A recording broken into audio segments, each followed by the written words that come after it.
Welcome. You had a choice of different sessions I think you could have attended, and you chose the right one, so first, well done everybody. Today I want to discuss what I consider to be, and what we probably should consider to be, the significant problem of AI model failure. And what we're going to do in the course of this presentation is try and bring together what is about 17 years of experience working with global hyperscalers. Back in the day, from machine learning to AI, Gen AI, now we're working with them in an agentic AI environment. And essentially, what we've learned in that time has allowed us to put some very practical positions together in relation to how things hold together, what things you need to do to get it right, and what things you need to focus on in the future. So my principle here is to give both technologists and business people a firm understanding and a framework, because people ask us, that's fine telling us about the history, but give us some practical advice about how we actually apply this. So today's session is about trying to put that practical advice into action and hopefully give you something to take away with you. So let's move on. Let's start with the elephant in the room, right? Anyone who's read anything in relation to AI training will know the litany of research that's out there, whether it's MIT, Gartner, S&P, McKinsey, literally everybody. They all say a very similar thing. And they say that AI programs fail to deliver.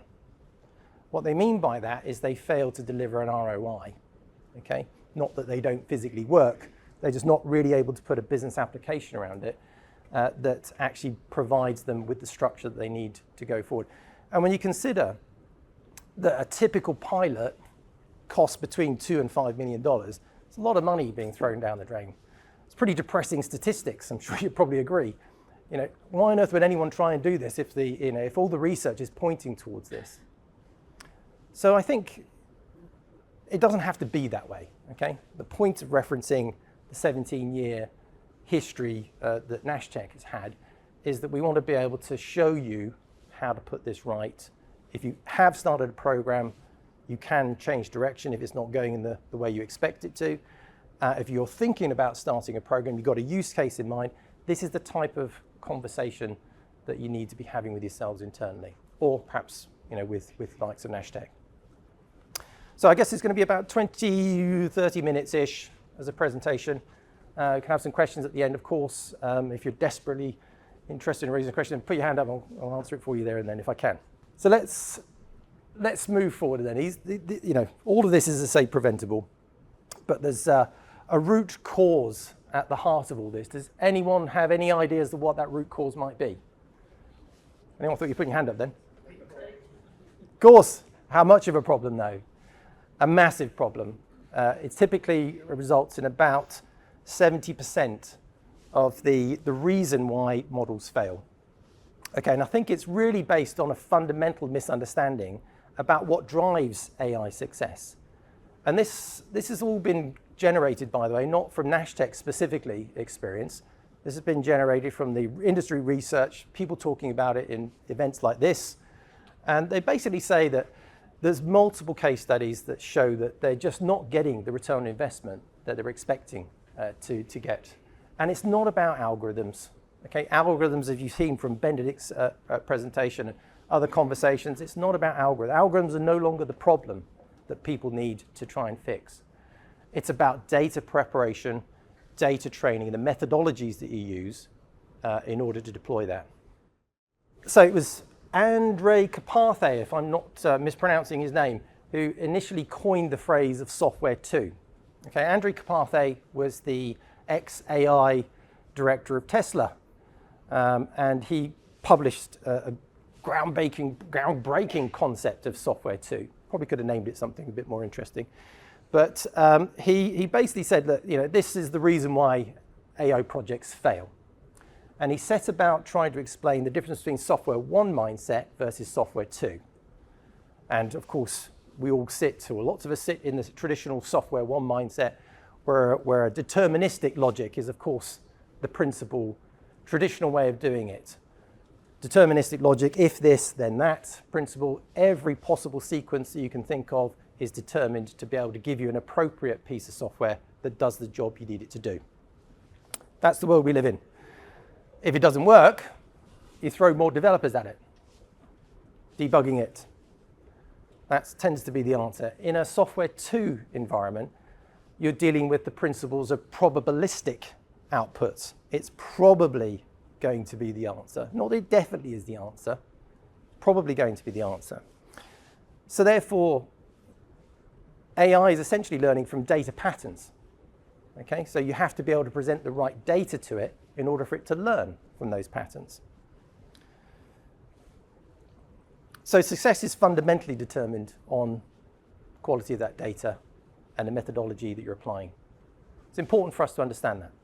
But there's another further implication that impacts AI programs and the ability for those programs to be effective, and it's all around budget. In a software 1 mindset, you're going to allocate an awful lot of your developers to a software 1 principle of working. Typically 60, 70, 80% isn't uncommon in a software 1 mindset. But when you consider the algorithm is now a commoditized feature, you don't need to do that anymore. Software 2 has to consider all of those data implications that we just talked on, with literally a third of your budget initially being targeted for that initial data ingestion, data cleaning process that's so essential. You need to get the right data in the right order to be able to make sense of it in an AI environment. That's firstly. Have you got the data? Yes or no? About a third of your budget needs to be allocated to that. Another third of your budget needs to be allocated towards the labeling and annotation process. Does everyone know what labeling and annotation is? Do you want me to give you a quick brief on that? A couple of blank looks. So basically, it's a tagging process for AI. If you're basically showing the AI, this is relevant to that piece of data. So if you're trying to teach the AI, what a cat and a dog is, you would essentially show them pictures of a cat and a dog. They both have fur, they both got 4 legs and a tail, but they're different. Okay, you show a cat and a dog pictures multiple times, different angles. Essentially, the AI will be able to identify it. The principle of annotation and data labeling. But unlike traditional software, you have to have a continuation process with an AI environment in relation to, it's not one and done, okay? You have to think about the ongoing process of continuously updating the data and labeling it appropriately. Okay. 1, 2, 1, 2. There we go. Marvelous. Done that earlier, shouldn't we? So I'll stop shouting now. So once you've essentially got your monitoring and your retraining process involved, what you can see from here is a very small amount of budget required for the actual algorithm to be created, the coding piece at the end of the day. So what this is essentially saying is if you're spending, I don't know, let's say any more than 50% of your current AI program on developers, you're doing it wrong. It's the bottom line. And you have to reapply that resource to a data operations type function. That's essentially what the research and our practical experience has effectively given us. So if you don't understand that you're building software 2, you'll probably budget like you're dealing with software 1. And that's where you end up with those expensive problems that you don't want to end up as a case study. And there are out there.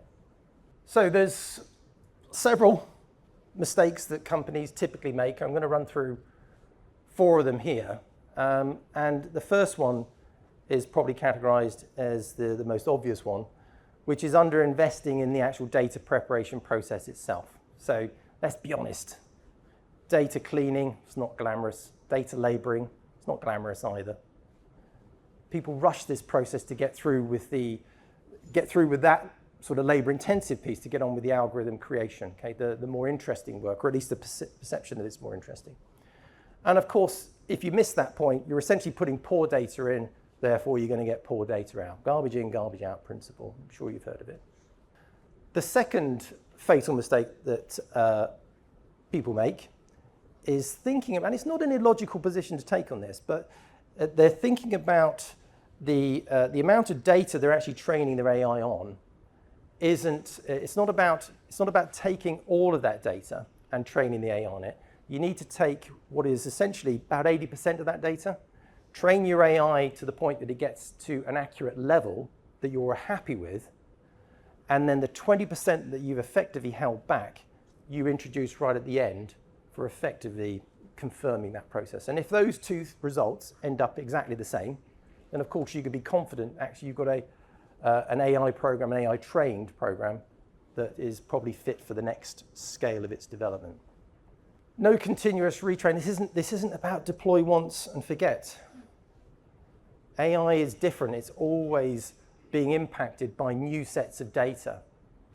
Anything that comes into the AI, once it's essentially been deployed, if it's fundamentally important to its output, then it needs to be identified, it needs to be flagged, and it needs to have that continuous human oversight, essentially, so as it's continuously trained and modified in that space.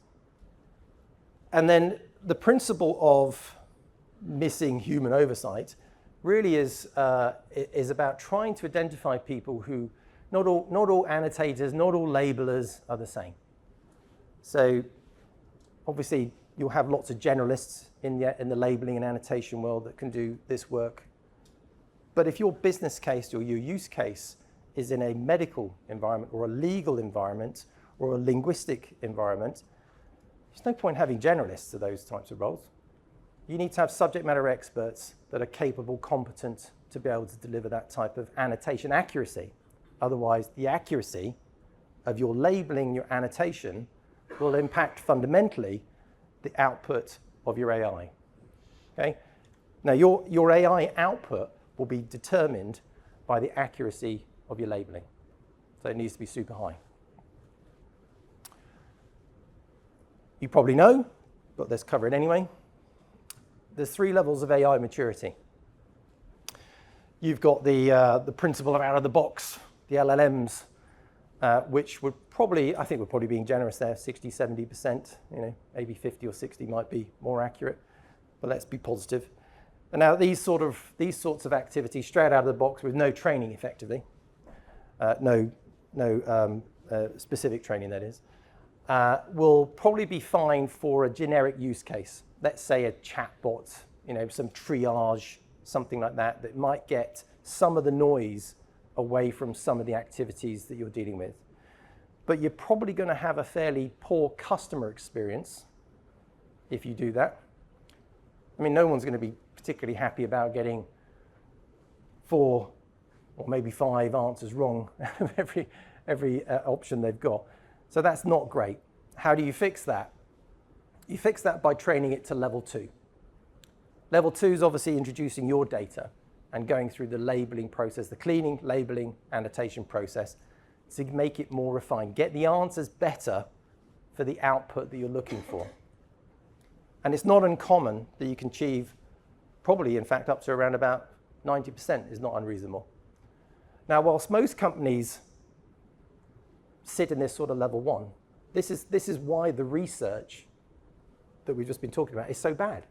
Because you're not really going to get an ROI for a 50, 60% accuracy rate. It's just not really going to come through. But you will get an ROI for something that's been trained in your environment, and you can get 80, 90%. So that's where companies who've got the use cases out there, they tend to sit there. Okay, that's where most of them would sit, and they're probably crowing about their successes. But there's another level. Level 3, which is all about this is where the hyperscalers sit, by the way, and certainly where our experience is working with this. This is considered to be best in class. Anyone who's working in an environment where the experience is, of course, fundamental, and we're going to talk about that in a bit more detail in a second, but the experience is fundamental to the output, or it's critical.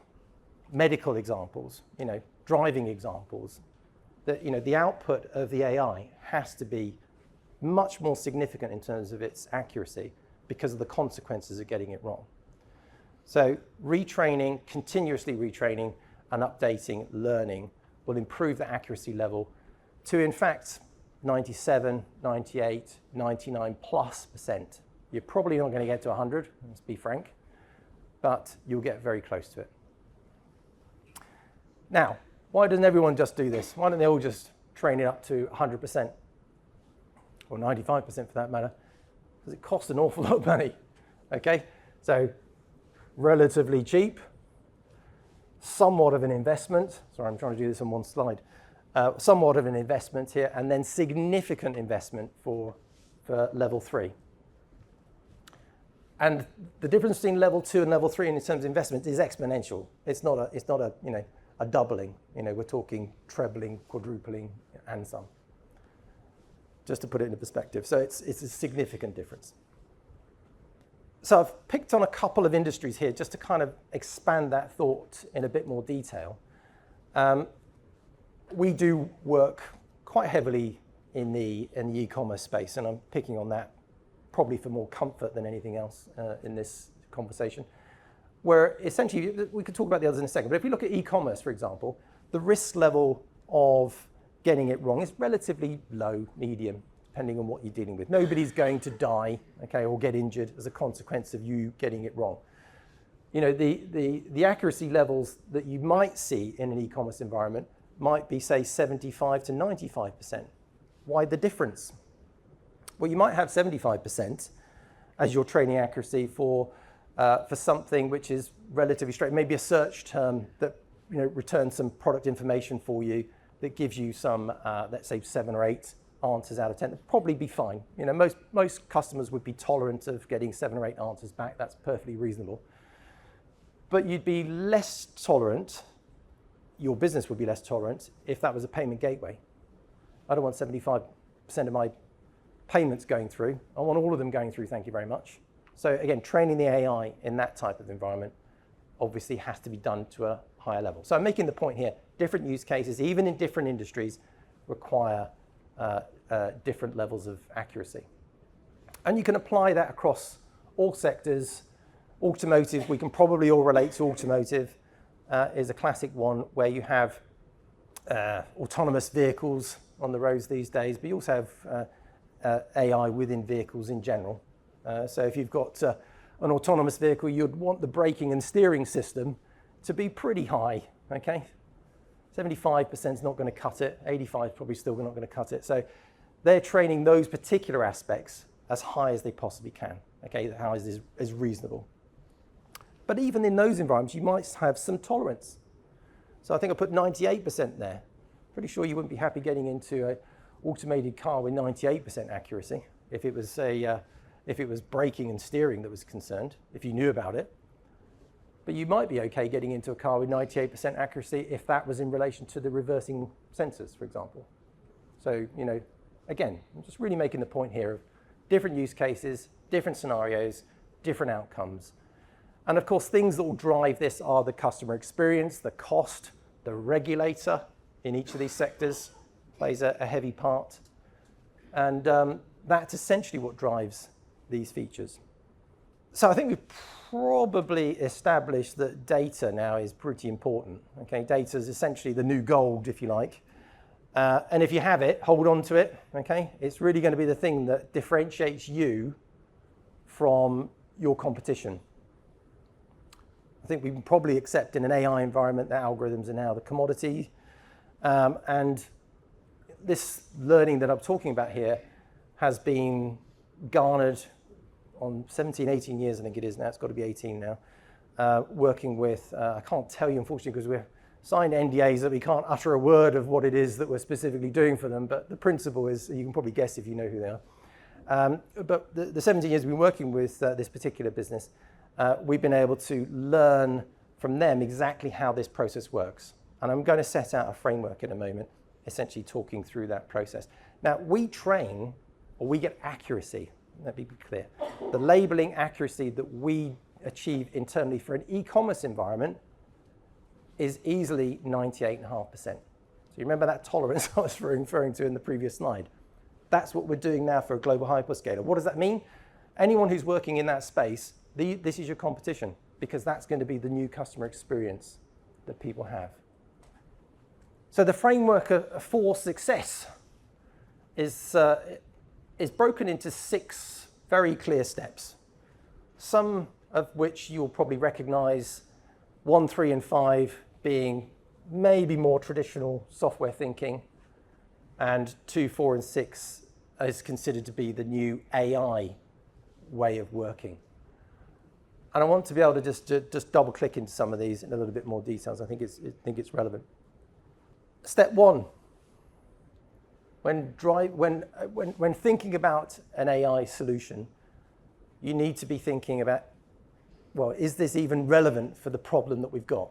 What business problem do we have? Does AI even have a role to play in it?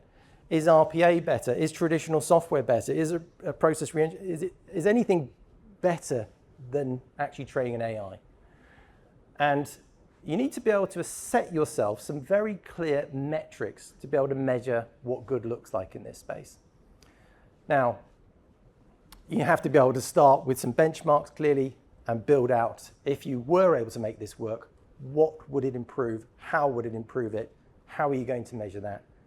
Step 2 is the principle of assessing your data for appropriate AI ingestion. Hence the process we were talking about is about spending about 1/3 of your budget in this area. And most companies that we meet, they don't have beautifully curated data storage facilities. Often it's a dumping ground for all sorts of mess in their environments. So if you have data that you think is relevant to an AI use case, you have to segregate it, you have to clean it, you have to basically be able to manage it in a way that is, whatever you're giving to the AI in the end is clearly going to be relevant. Step 3 is the process of annotation and labeling. Again, another 1/3 of your budget in these areas. And remember that not all annotators or labelers are the same. So you may need to consider, outside of the kind of generalist position, that you'll need some experts, depending on your use case, depending on your sector, depending on maybe even the regulations and governance that you want to apply. And then the 4th step is about developing and fine-tuning. This is what I meant about the principles of holding out that data, 80% train it on, 20% refine it and make sure it's suitable for your particular environment. Start small as well. Start simple with a straightforward process and get your confidence around it. And step 5 is rolling it out. Rolling it out is not a big bang. Rolling it out should be a pilot. And make sure that you've got the appropriate governance layers in there as well, okay? To be able to have clearly defined roles. What happens if something goes wrong? Who fixes it? Who's responsible for that? And you'll have different people at different stages of that process. And then the final stage, of course, is the continuous learning piece. And that is critical, to be honest with you. Remember those 4 fatal mistakes? It's often the one that's forgotten about, even if you've thought about some of the other stages. It's that continuous learning, because models will degrade very quickly, 30, 40, 50%, within 6 to 12 months, because they're getting presented with new sets of data that will skew the answer that the AI is giving them. So I've come up with 8 handy tips for considering pulling a project together in an AI environment that really holds it all together. Now, if data is the new gold, you probably need somebody responsible for data in your business. Now, if you're Meta or Tesla or someone like that, then fine, you can probably appoint a chief data officer. But the point is still valid in a smaller business. You just need to have somebody that clearly has ownership for the data. Second point on there is shift your budgets. If you're thinking of the developer software one mindset, then you need to address that balance, because it won't work and you'll spend a lot of money figuring out that a little bit later. Accuracy targets, we talked about that. I think we've probably done that, but it's assess it on what business risk you're prepared to take and how much money you want to spend on this. The holdout data we've talked about, we don't need to labour that anymore. And human in the loop oversight is fundamentally important so you don't get model drift on top of that. And I think these other points I think we've just talked about as well. So clear governance, strategy, and accountability. So all of this has been learned from these. These guys don't shout about this, not particularly. I mean, but they've done it. They've spent tens of billions of dollars developing AI systems and solutions that work.